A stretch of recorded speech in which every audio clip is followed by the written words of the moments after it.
Voici quelques révisions sur l'optique géométrique.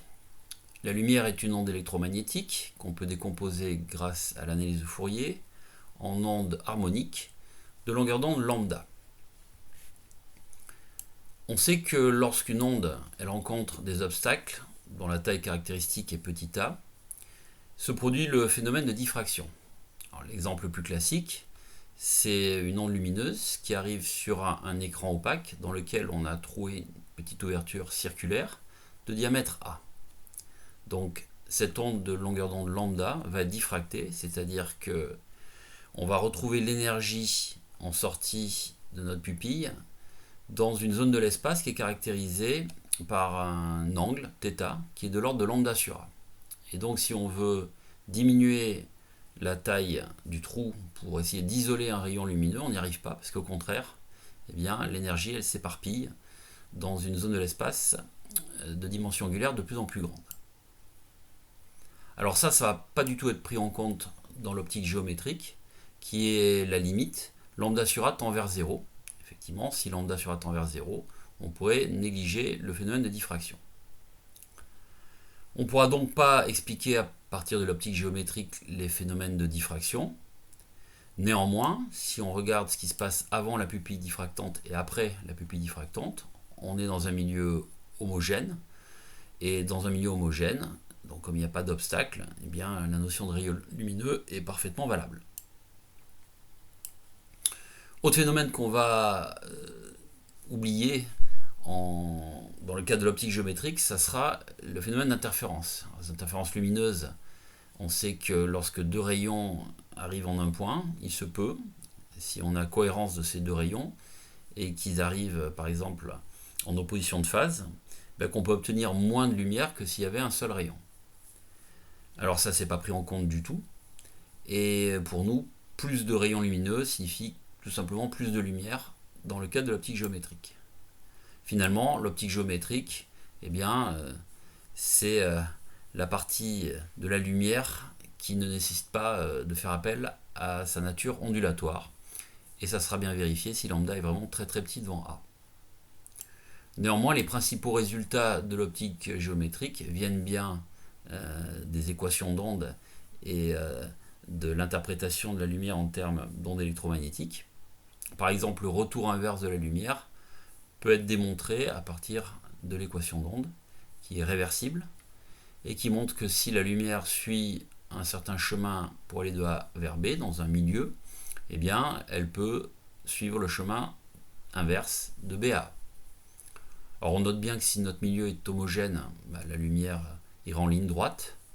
Par contre, dans un milieu qui n'est pas homogène, dont l'indice de réfraction dépend du point, si cet indice de réfraction varie sur une dimension caractéristique qui reste très grande devant lambda, pour pouvoir négliger le phénomène de diffraction, on peut avoir des rayons courbes comme celui qui a été représenté ici. Les lois de Descartes se démontrent également dans le cours d'électromagnétisme. Elles sont cruciales évidemment pour construire des instruments optiques. Alors il existe les lois de la réflexion et de la réfraction. Et les deux font intervenir une propriété qui est quelle est la direction du rayon réfléchi et du rayon transmis. Sa direction, elle se trouve dans le plan d'incidence. Alors définissons un petit peu toutes ces grandeurs. Le problème de la réflexion et de la réfraction se pose lorsque on a deux milieux d'indices de réfraction différents, donc ici N1, et en dessous un milieu d'indice de réfraction N2, qui sont séparés donc par une surface qu'on appelle un dioptre. Lorsqu'un rayon lumineux arrive sur ce dioptre en un point I, il peut être réfléchi ou transmis. Pour faire intervenir les lois de Descartes, on a besoin donc de définir le plan tangent au dioptre en I, et puis la normale au dioptre en I, qui est donc normale en I au plan tangent. Et on définit également le plan d'incidence, qui est le plan qui contient la normale au dioptre en I et le rayon incident. Eh bien, un des aspects qui des fois est mal connu mais pourtant fondamental des lois de Descartes, c'est que à la fois le rayon réfléchi et le rayon transmis se trouvent dans le plan d'incidence. Pour les lois de la réflexion, il faut ajouter que le rayon réfléchi, il est symétriquement par rapport au rayon incident, symétriquement par rapport à la normale, c'est-à-dire que si on utilise des angles R et I non orientés pour repérer le rayon réfléchi et le rayon incident par rapport à la normale, on a R égale à I. Pour les lois de Descartes de la réfraction, il faut ajouter N1 sinus I1 égale N2 sinus I2. Alors nous allons maintenant étudier les cas de stigmatisme rigoureux. Donc nous venons de voir qu'un rayon qui arrive sur un système optique, alors un système optique c'est un ensemble de dioptres, comme on vient de voir, ou de catadioptres, qui ne sont ni plus ni moins que des miroirs, il va suivre dans des milieux homogènes une trajectoire en ligne brisée pour finalement émerger du système. Alors on va définir la notion d'objet, de point objet, qui n'est lié qu'au rayon incident sur le système optique. Donc il faut relier objet à incident. Alors dans le cas où les rayons incidents divergent à partir d'un point A, ce point A sera appelé un point objet réel. Donc on le voit ici, on a un ensemble de rayons qui partent de A, qui arrivent sur le système optique, alors que si les rayons incidents, au lieu de diverger à partir de A, ils convergent vers un point A, qui se trouve du coup à droite de la face d'entrée de notre système optique, et on parlera d'objet virtuel. Un cas particulier important, c'est celui où l'objet est à l'infini. Alors sur la figure qui est représentée ici, on voit que notre système optique, qui est de taille finie, eh bien, lorsqu'on envoie des rayons à partir d'un point A, il est vu sous un angle alpha. C'est-à-dire que l'ensemble des rayons issus de A qui vont être incidents sur le système optique, ils sont contenus dans une zone de l'espace qui est caractérisée par alpha. Si on écarte le point objet A du système optique, l'angle alpha diminue, et si on envoie carrément ce point à l'infini, bien alpha tend vers 0, ce qui prouve que les rayons incidents, lorsqu'on a un point objet à l'infini, ils arrivent parallèlement entre eux. Donc c'est un cas qui est très important pour les systèmes optiques. Dans le cas des images, il faut relier cette notion non plus à des rayons qui seraient incidents, mais à des rayons émergents du système optique. Sur la première figure ici, on a une image réelle. Les rayons convergent en A' en émergeant du système optique, alors que dans le cas d'une image virtuelle, les rayons semblent provenir de A', donc ils divergent de A', qui se trouve à gauche de la phase de sortie de notre système optique. On retrouve le cas particulier d'une image à l'infini. Dans ce cas-là, les rayons émergents sortent parallèlement entre eux, et donc ils convergent en un point bien particulier puisqu'ils se trouvent à l'infini. Des rayons parallèles, ils se coupent à l'infini. Notons bien que si on inverse le sens de la lumière, une image devient un objet devient une image. En revanche, le caractère réel ou virtuel est conservé. Alors, prenons l'exemple ci-dessous qui est très important. On va composer deux systèmes optiques. Le premier système optique 1, il admet un objet, un point objet ici réel. Donc les rayons divergent de A. Et en sortie, ils convergent vers A1, qui est donc une image réelle pour le système optique numéro 1. Mais on va placer entre le système optique numéro 1 et l'image A1 un système optique numéro 2.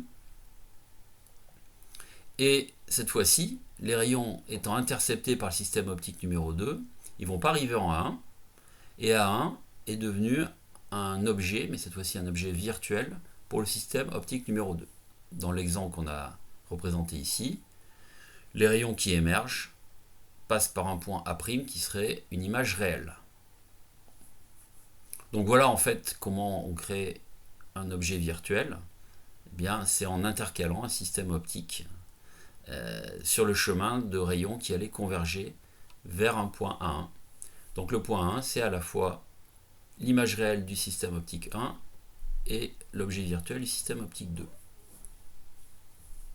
Alors remarquons que si on inverse le sens de la lumière, cette fois-ci la lumière va aller de droite vers la gauche, A' devient un objet réel pour le système optique 2. A1 devient une image virtuelle, mais c'est un objet réel pour le système optique numéro 1 qui donne une image réelle A. Donc effectivement, le caractère réel ou virtuel est inchangé. On parle de stigmatisme rigoureux pour un couple de points A à prime, quand tout rayon passant par A donne par le système optique un rayon qui passe par A'. Et donc on a l'inverse par retour inverse de la lumière, ce qui fait qu'on n'est pas obligé de voir l'un comme objet et l'autre comme image. On parle simplement de couple de points rigoureusement stigmatiques. Alors il y a peu de cas en optique géométrique où on a stigmatisme rigoureux. On peut signaler le miroir plan. Alors on a carrément stigmatisme rigoureux dans le cas du miroir plan pour tout couple de points qui sont symétriques par rapport au miroir. En effet, on voit que les lois de Descartes de la réflexion sont parfaitement vérifiées, puisque si on prend un rayon issu de A, eh bien le rayon réfléchi qui passe par A' vérifiera les lois de réflexion R égale à I. Dans le cas qu'on vient de citer, A est un objet réel et A' est une image virtuelle, mais le retour inverse fait que tout rayon se dirigeant vers A', objet virtuel, va donner une image réelle A. Le miroir ellipsoïdal en est un autre exemple. Alors dans une ellipsoïde, il y a deux foyers, et on a cette propriété due aux lois de la réflexion de Descartes, qui est que tout rayon passant par un des foyers va après réflexion passer par l'autre foyer. Alors cette propriété, on la retrouve dans le domaine de l'acoustique, dans certaines salles, où on entend parfaitement, si on se met en F', une personne qui parle en F, alors que si on s'écarte de F', on ne l'entend plus. Mais la grande application en optique géométrique, c'est bien sûr le miroir parabolique ou paraboloïdal, parce que là, on a stigmatisme rigoureux entre un point à l'infini sur l'axe optique et le foyer. Donc, comme on le voit ici, tout rayon qui arrive parallèlement à l'axe optique va aller au foyer de la parabole, et inversement. Cette propriété, elle est utilisée pour réaliser des images d'étoiles, donc d'objets à l'infini, et des images très lumineuses, parce qu'on va pouvoir prendre des miroirs paraboliques de grande extension spatiale, sans perdre cette propriété de stigmatisme. Donc les rayons, sans aucune condition, du moment qu'ils arrivent parallèlement à l'axe optique, ils vont aller se concentrer au foyer où on obtiendra une image très lumineuse. On va maintenant considérer des systèmes optiques centrés et étudier les conditions de Gauss. Alors, un système optique centré, c'est un système qui possède la symétrie de révolution autour d'un axe, et ça évidemment c'est très fréquent dans le domaine des instruments d'optique où on fabrique des objets par exemple en verre qui ont cette propriété, par exemple des lentilles. Alors on connaît du coup déjà le rayon émergent correspondant à un certain rayon incident. Ce rayon incident, c'est un rayon qui est confondu avec l'axe optique. Puis on voit que tous les dioptres ou catadioptres que contient le système optique centré, et bien de toute façon ils sont tels que ce rayon incident, il sera en incidence nulle avec tous ces objets, et donc il va sortir avec un angle de réflexion ou de réfraction qui sera nul, c'est-à-dire qu'il va continuer en ligne droite. Dans les conditions de Gauss, qui sont donc valables pour un système optique centré, on va travailler avec des rayons dits paraxiaux. Alors ce sont des rayons peu inclinés par rapport à l'axe optique delta, comme le rayon vert, mais pas comme le rayon rouge, et peu écartés de delta, encore une fois, comme le rayon vert et pas comme le rayon rouge. Alors précisons un petit peu les choses, on a un angle alpha ici, qui est l'angle que fait le rayon incident avec delta. Cet angle alpha devra être très petit devant 1 radian. De même que l'angle d'incidence que fait le rayon par rapport au système optique, par rapport au premier dioptre rencontré, qui doit être très petit. On a également, si on repère la position du point où le rayon incident rencontre le système optique, donc on le repère ici par rapport à l'axe delta par Y, eh bien il faudra que Y soit très petit devant les dimensions d'un système optique. Ici, la dimension qui intervient, par exemple, ce serait le rayon de courbure grand R. Donc Y sur R doit être très petit devant 1. Toutes ces grandeurs étant très petites devant 1, eh bien ce sera une bonne approximation que de faire développement limité à l'ordre 1. Donc c'est l'approximation linéaire. Dans ces développements illimités, vous voyez que sinus tangente, ça sera l'angle, et cosinus, ça sera égal à 1. Ce qui permettrait de faire un traitement matriciel de l'optique géométrique, mais qui n'est pas vu ici. Eh bien, on montre que dans les conditions de Gauss, donc en travaillant avec des rayons paraxiaux, on a à la fois stigmatisme approché et aplanétisme approché. Le stigmatisme approché, c'est lorsque on n'a plus l'image d'un point qui est exactement un point, mais une tâche que l'on va rendre très petite, en tout cas suffisamment petite, on va définir cette notion de suffisamment. Alors comment on y arrive? Bien, on va diminuer l'ouverture du faisceau issu de A. Donc là ici on a pris un point A qui est sur l'axe optique. Eh bien le faisceau de rayons issu de A qui s'appuie sur le système optique centré, il fait un angle alpha. On peut réduire cet angle alpha à l'aide d'un diaphragme. Alors le diaphragme, c'est un objet qui est percé d'un petit trou, et si ce trou est petit, l'objet étant placé orthogonalement à l'axe delta, et bien effectivement, il va nous permettre de sélectionner uniquement des rayons qui font un angle θ petit par rapport à delta. Dans ce cas-là, avec une bonne approximation, on a des rayons qui vont se couper au voisinage d'un point qu'on appelle A' ici, et qui est l'image paraxiale de A.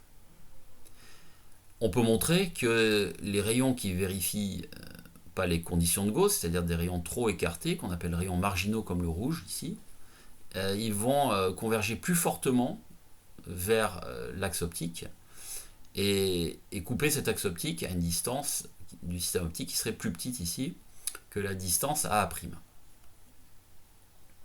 Donc il faut éliminer ces rayons marginaux, on y arrive avec un diaphragme, et on arrive comme ça à obtenir une petite tâche suffisamment petite au voisinage de A' pour que on y voit que du feu, dans le sens où les capteurs ont tous une structure discontinue, une structure finie, et donc le fait qu'ils aient une taille finie, ça nous permet d'obtenir exactement les mêmes résultats que si on avait du stigmatisme rigoureux, à condition que la tâche qui se forme soit plus petite que la taille du capteur. On peut reprendre l'exemple du miroir parabolique, avec cette fois-ci une étoile à l'infini, mais qui n'est plus sur l'axe delta. Elle est dans une direction faiblement inclinée par rapport à l'axe delta, et on l'appelle A infini. Si on veut avoir une image nette de cette étoile, on peut encore y arriver, même s'il n'y a plus de stigmatisme rigoureux, mais cette fois-ci, il faut limiter l'étendue spatiale du faisceau, de manière à ne conserver que les rayons paraxiaux, qui sont ici les rayons verts. À ce moment-là, avec une très bonne approximation, on aura l'image de A infini qui sera un point A'. En revanche, on voit que si on laisse passer les rayons marginaux en rouge, ça serait plus du tout le cas, et notre capteur risque de nous donner une image floue de A infini.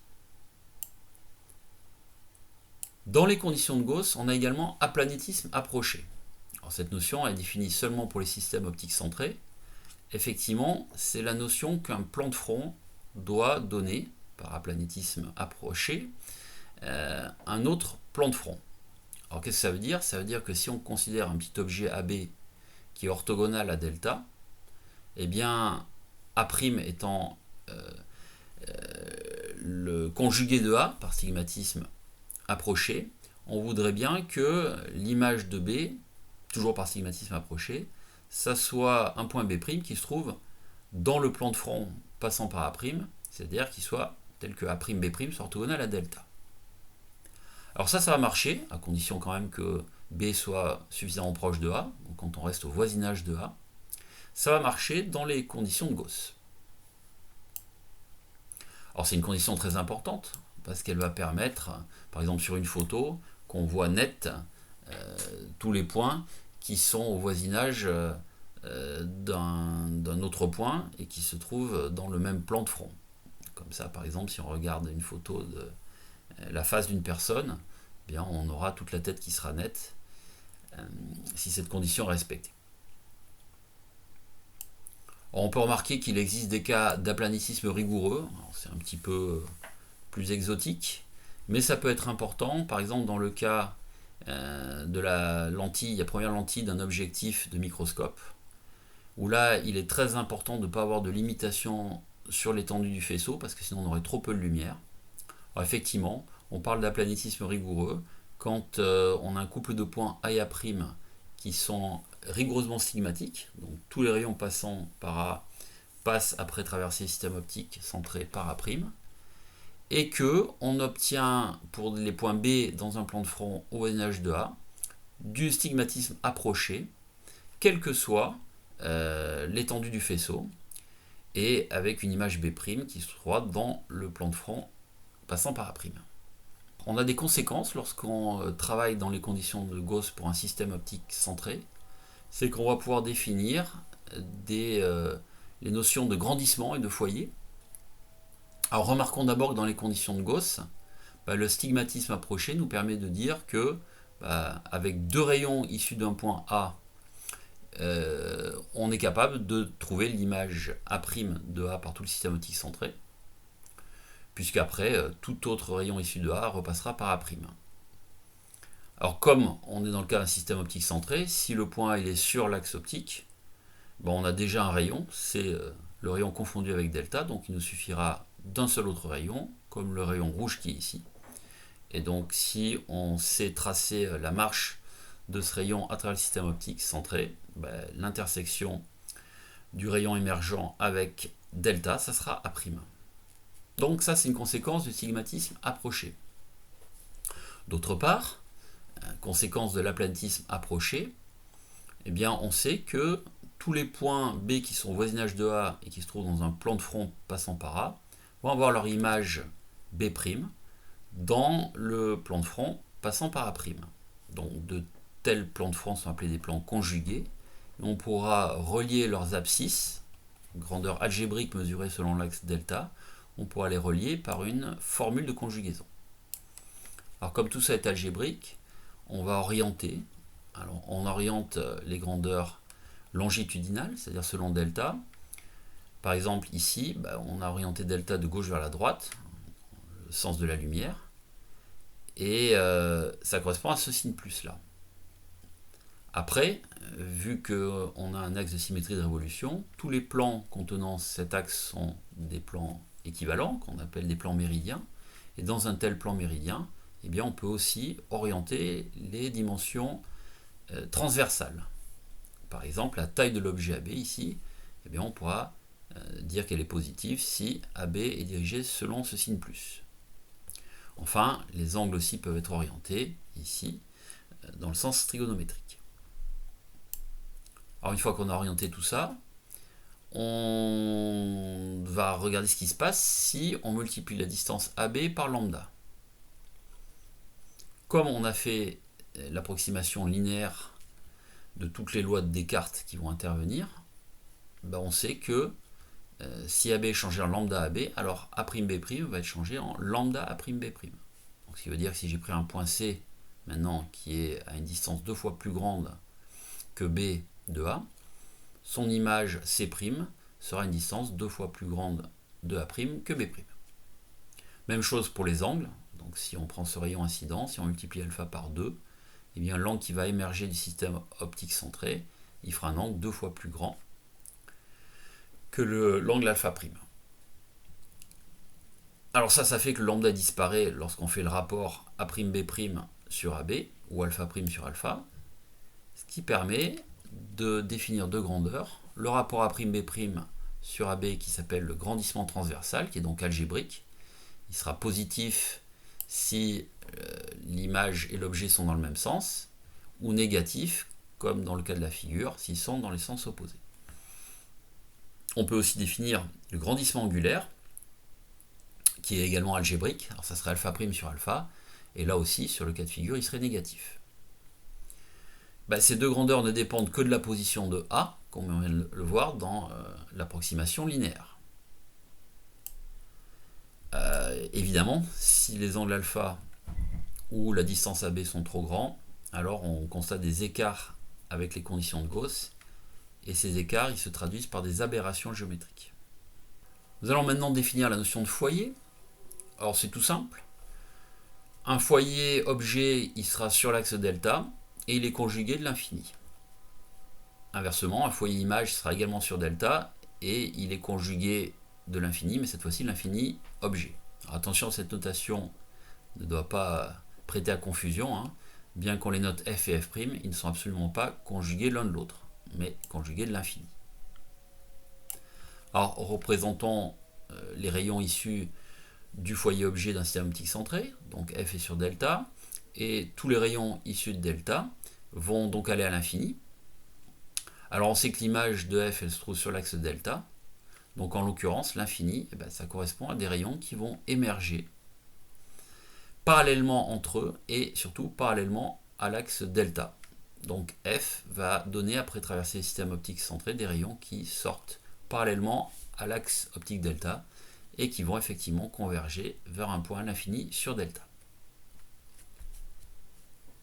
On va maintenant utiliser l'aplanétisme approché, c'est-à-dire si je prends un point phi qui est dans le même plan de front que f, ce plan de front, c'est très important de connaître son nom, c'est le plan focal objet. Et si je prends un point phi qui serait donc un foyer objet secondaire, je sais que son image elle est aussi à l'infini.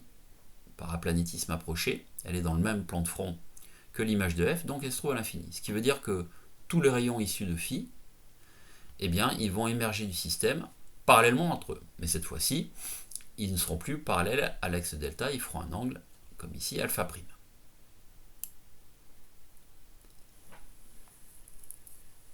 Cet angle sera petit, évidemment, puisque la direction doit être faiblement inclinée par rapport à delta. Alors on a la même chose pour le foyer image. Donc ici, foyer image qu'on note f', c'est l'image conjuguée d'un point objet à l'infini sur l'axe optique. Donc un ensemble de rayons qui arrivent parallèlement entre eux et parallèlement à l'axe optique delta vont converger en ce point f' qui se trouve sur l'axe delta. Si maintenant on prend un point à l'infini mais qui n'est plus sur l'axe delta, donc le point A infini, il est dans une direction faiblement inclinée d'un angle alpha petit par rapport à delta, et bien on sait par aplanétisme approché que son image phi' va se trouver dans le même plan de front que f', plan qui va s'appeler plan focal image. Donc on a déjà signalé que nos figures elles se font dans un plan méridien, c'est-à-dire contenant delta. Signalons enfin qu'il existe des systèmes afocaux. Donc, ils n'ont pas de foyer tout simplement parce que un rayon qui va venir de l'infini parallèlement à l'axe optique va ressortir également parallèlement à l'axe optique. Dans ce cas-là, il n'y a pas de foyer. Alors, il y a peu de systèmes optiques simples au programme, parmi eux le miroir plan. On a déjà vu que ce miroir plan était rigoureusement sigmatique pour tout couple de points symétriques par rapport au miroir. On va définir un axe optique, bien qu'ici ça soit purement conventionnel, comme étant n'importe quel axe orthogonal au miroir. Et le sommet du miroir sera l'intersection de cet axe optique avec le miroir. Dans ce cas-là, on a pris deux points A et A' qui sont sur l'axe optique, et le fait que ces deux points conjugués soient symétriques par rapport à S, ça nous amène à la formule de conjugaison qui est ici, SA' plus SA égale à 0. Donc on connaît la formule de conjugaison. Maintenant le grandissement transversal. Il vaut 1, puisque si on prend maintenant un petit objet transversal AB, alors il n'a pas d'ailleurs à être petit dans ce cas-là, puisque le stigmatisme est rigoureux. Donc on prend un objet AB, son image A'B' est symétrique par rapport à AB, ce qui fait qu'elle a la même taille. Donc gamma est égal à 1, ce qui présente peu d'intérêt. Un miroir plan, ça ne peut pas agrandir les objets. Au contraire, quand on se regarde dans un miroir plan, eh bien, on voit une image de soi-même qui est symétrique par rapport au miroir, donc elle est éloignée de la même quantité du miroir que nous-mêmes sommes éloignés du miroir, donc on la voit à une distance qui peut être plus ou moins grande, donc la perception qu'on en a, c'est de voir quelque chose de plus petit. On pourrait voir ça comme le cas particulier d'un miroir sphérique, néanmoins le miroir sphérique n'étant pas au programme, eh bien on va se contenter de signaler que un tel système est afocal. Alors effectivement, si on prend un rayon quelconque qui est orthogonal au miroir, il va repartir sur ses traces, il va repartir sur lui-même, Donc il ne converge pas vers l'axe optique ou ne diverge pas par rapport à l'axe optique. Il revient sur ses traces, donc le système est afocal. Plus important peut-être les lentilles minces. On a deux types de lentilles minces, celles dites à bord mince, qu'on va représenter ici dans les conditions de Gauss par une flèche classique, double flèche classique. Alors ces lentilles sont dites minces parce qu'effectivement elles gardent une épaisseur qui est très très faible devant les rayons de courbure, mais néanmoins dans le cas des lentilles convergentes, eh bien le bord il est encore plus mince que l'épaisseur sur l'axe optique. Elles sont de plusieurs types, biconvexes, c'est-à-dire qu'elles sont constituées par deux dioptres dont les rayons de courbure sont opposés, ou alors, cas particulier, par un dioptre plan et un dioptre convexe, ou alors par deux dioptres qui ont des rayons de courbure dans le même sens, mais il y en a un qui est plus grand que l'autre, de manière à ce que le bord soit mince. Puis les lentilles divergentes, qui seront représentées toujours par un trait, mais avec ce symbole-là qui montre qu'elles ont un bord épais. Alors effectivement, les bords sont plus épais que le centre, parce qu'on a des lentilles dites biconcaves, ou plan concave, ou ménisques à bord épais. Et ces lentilles, elles sont divergentes. Donc. Dans tous les cas, on peut prouver en utilisant les relations de Descartes, les lois de Descartes, que un rayon qui passe par O ne va pas être dévié. Donc il va être très très légèrement décalé, ce qu'on va négliger évidemment dans les conditions de Gauss, mais il n'est pas dévié. On prouve également que les deux foyers, parce que ces systèmes possèdent des foyers, les lentilles, les deux foyers sont symétriques par rapport au centre optique. Et on note f' égale OF', la distance focale image, dont on rappelle qu'elle est algébrique. Elle sera positive si le foyer image est à droite ou négative s'il est à gauche. Et on définit enfin la vergence, qui est l'inverse de f', qui est mesurée en dioptrie. Alors, dioptrie, c'est des mètres moins 1, mais on préfère utiliser l'unité, la dioptrie, et qui sera donc positive pour une lentille convergente et négative pour une lentille divergente. On peut, à l'aide de constructions géométriques simples, démontrer la formule de Descartes, très importante, même si elle est censée être fournie lors des écrits des oraux des concours, et qui relie l'abscisse de l'image à l'abscisse de l'objet. Cette formule, c'est la suivante, 1 sur A' moins 1 sur A égale 1 sur F', c'est-à-dire 1 sur OF'. De la même manière, on peut trouver l'expression du grandissement transversal. Eh bien, il vaut OA' sur OA. Et ce grandissement transversal, on peut donc l'exprimer uniquement en fonction de la position du point A, de l'abscisse de la position du point A, qui est F' sur F' plus OA. Donc, à partir de ces formules, on peut trouver à la fois l'expression de la position de l'image en fonction de celle de l'objet et du grandissement en fonction de la position de l'objet. Signalons aussi qu'on peut utiliser, c'est plus rare, mais la formule de Newton qui présente le désavantage d'avoir pour l'objet l'origine en F et pour l'image l'origine en F', foyer image. Cette formule, c'est FA fois F'A' égale moins F' carré. Alors comme les figures que l'on trace, elles sont tracées dans le cadre des conditions de Gauss, même des conditions de Gauss parfaitement réalisées, parce qu'on a remplacé tous les dioptres par leur plan tangent au niveau de leur intersection avec l'axe delta, bien les figures doivent marcher parfaitement. On a dilaté infiniment selon une direction orthogonale à delta, et le stigmatisme et l'aplanétisme, ils apparaissent donc rigoureux sur la figure. Donc là, si on trace bien, eh bien, on doit avoir des rayons qui se coupent parfaitement. Quand ils sont ici d'un point objet, ils doivent se couper parfaitement en un point image. Alors c'est le cas ici pour cette construction très importante dans le cas d'une lentille convergente. On a pris un objet AB qui se trouve être à gauche de F, donc à gauche du foyer objet. Dans ce cas-là, on va tracer l'image de B, qu'on appelle B', et ça suffira pour avoir l'image de A' grâce à l'aplanétisme. Donc quels sont les rayons particuliers qu'on peut envisager issus de B? Alors déjà, il y a le rayon qui passe par le centre optique, qui n'est pas dévié. Puis après, on peut prendre un des deux rayons suivants, soit celui qui est parallèle à l'axe delta, qui va donc aller converger vers f'. Voilà, ça nous suffit pour avoir b'. Ou alors le rayon qui passe par le foyer objet et qui va sortir parallèlement à delta. Et on voit que ça marche bien, il passe lui aussi par b'. Voilà, donc dans ce cas-là, l'image d'un objet, elle est inversée. Donc on a un grandissement transversal qui sera négatif. Et puis l'image, elle se forme à droite du foyer image. Si maintenant, notre image, tout en restant réelle, elle vient se mettre entre le foyer objet et le centre optique de la lentille. Donc c'est le cas ici. C'est donc un objet rouge ici, AB. On recommence la même construction, donc c'est reparti. Alors on a pris ici que deux rayons issus de B, celui qui passe par le centre optique, qui n'est pas dévié, et puis celui qui est parallèle à l'axe delta, qui passe par F'. Mais on voit que ces deux rayons, ils divergent. Donc ça veut dire qu'ils se coupent en fait à gauche de la lentille en un point B', qui est donc une image virtuelle. Il faut retenir que l'on a une image virtuelle lorsque l'objet réel est placé entre F et O.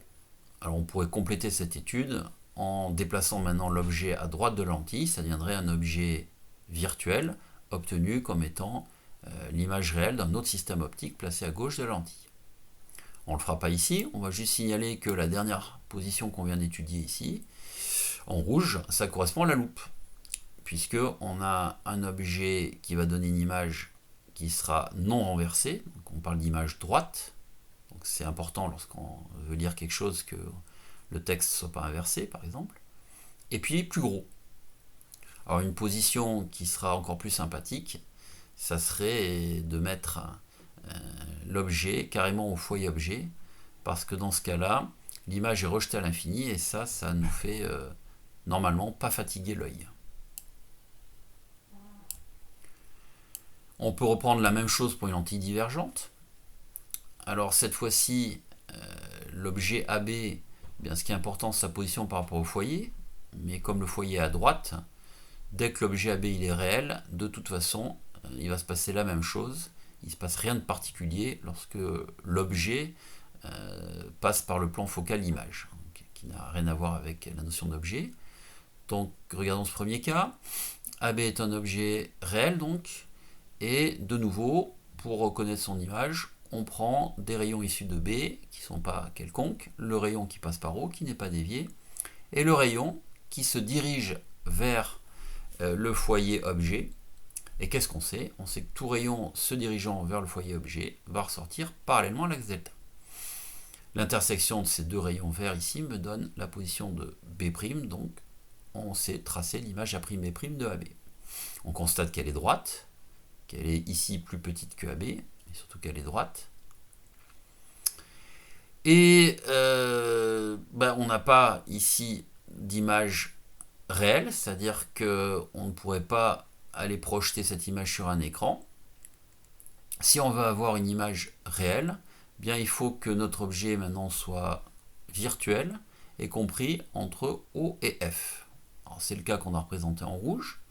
Donc de nouveau un objet virtuel. Pour trouver son image, le rayon qui passe par O et B qui n'est pas dévié, le rayon qui se dirige vers B et qui est parallèle à l'axe optique et qui va sortir en semblant provenir de F'. Donc ces deux rayons se coupent en B', et là on voit qu'on a bien une image réelle lorsque l'objet est entre O et F. On est maintenant capable de déterminer l'image d'un rayon quelconque. Alors ce rayon quelconque ici il est en vert, et en fait on a plein de possibilités, en tout cas 4, pour aller trouver son image, le rayon qui est ici en rouge. Alors première possibilité, on va utiliser la notion de foyer objet secondaire. Alors le foyer objet secondaire, ça sera le point intersection de notre rayon quelconque avec le plan focal objet. On l'appelle phi. Qu'est-ce que je sais? Je sais que si je sais trouver l'image de rayon passant par phi, à cause de l'aplanétisme, j'aurai trouvé la direction de mon rayon qui va être transmis par la lentille. Alors, premier rayon passant par phi, c'est le rayon qui est parallèle à l'axe delta et qui va passer par F'. Donc déjà lui, il me suffit. c'est bon, maintenant je sais que deux rayons passant par phi vont sortir parallèles entre eux. Et donc j'ai la direction du rayon image que je cherchais. Autre rayon particulier passant par phi, celui qui passe par le centre optique. Et encore une fois, on constate que tous ces rayons sont bien parallèles. Mais on pourrait aussi utiliser le foyer image secondaire. Alors il faut déterminer ce foyer image secondaire, et pour ça, on prend notre rayon quelconque et on prend des rayons qui sont parallèles, des rayons incidents qui sont parallèles à ce rayon quelconque. Alors, parmi les rayons parallèles, qui sont eux pas quelconques, il y a le rayon qui passe par l'origine, qui n'est pas dévié, et c'est bon, on a trouvé phi' comme intersection de ce rayon qui n'est pas dévié avec le plan focal image, et également le rayon parallèle à notre rayon quelconque qui passe par f. Alors lui, il ressort parallèlement à l'axe delta, et il passe également par phi'. Une fois qu'on a trouvé phi', eh bien on sait que la propriété d'aplanétisme, c'est que un ensemble de rayons parallèles va aller converger en un point du plan focal image. Ce point c'est phi'. Donc on sait que le rayon ici rouge doit passer par phi'. Même chose pour les lentilles divergentes. Alors reprenons très rapidement. Voilà le rayon quelconque. Première méthode, on utilise phi. Alors, la seule différence, c'est que phi maintenant il est à droite, dans le plan focal objet qui est à droite pour une lentille divergente. Donc on va prendre d'autres rayons qui vont passer par phi. Par exemple, le rayon qui arrive parallèlement à delta, lui aussi, il se dirige vers phi, mais il est intercepté par la lentille, et il semble maintenant provenir du foyer image f'. Voilà qui me donne la direction du rayon rouge que je recherche. Autre rayon particulier qui passe par phi, le rayon qui passe aussi par le centre optique de lentille, et qui n'est pas dévié. Donc là aussi, ça me donne la direction du rayon recherché. L'autre méthode consiste à utiliser phi'. Phi', c'est donc le foyer image secondaire. Et pour déterminer ce foyer image secondaire, on va prendre des rayons qui sont parallèles, des rayons incidents qui sont parallèles à notre rayon quelconque. Le premier qui passe par l'origine n'est pas dévié, ce qui permet de trouver phi', intersection de ce rayon non dévié avec le plan focal image. Donc voilà phi'. Qu'est-ce qu'on sait? On sait que deux rayons parallèles, ils vont émerger en semblant provenir du même point phi'. Donc, là encore une fois, ça me permet de trouver la direction du rayon que je cherchais. Enfin, autre rayon parallèle à notre rayon quelconque, c'est celui qui se dirige vers le foyer objet. Alors ce rayon, il sort parallèlement à l'axe optique, et donc en le prolongeant, on voit qu'il semble provenir aussi de phi'. Donc une fois que j'ai trouvé phi', je connais la direction du rayon image du rayon quelconque. Terminons en disant qu'il ne faut pas commettre l'erreur suivante. Il n'y a aucun théorème, d'ailleurs il serait faux, disant que deux lentilles minces sont équivalentes à une seule lentille mince. C'est faux, la théorie est plus compliquée et elle n'est pas au programme. On a quand même une exception appréciable. Si on a deux lentilles qui sont accolées, alors si elles sont accolées avec une distance qui est de l'ordre de leur épaisseur, on peut considérer effectivement que pour les relations, formules de conjugaison, elles ont même centre optique, O1 est confondu avec O2, et dans ce cas-là, il est très facile de voir que leurs vergences se somment, et que donc la vergence équivalente, c'est la somme des deux vergences. En particulier, la lentille, s'il y a une lentille convergente et divergente, si la vergence V1, par exemple, positive de lentille convergente est plus grande en valeur absolue que la vergence V2 de la lentille divergente, l'ensemble restera convergent. Alors que ça serait l'inverse si en valeur absolue V2 est plus grand que V1.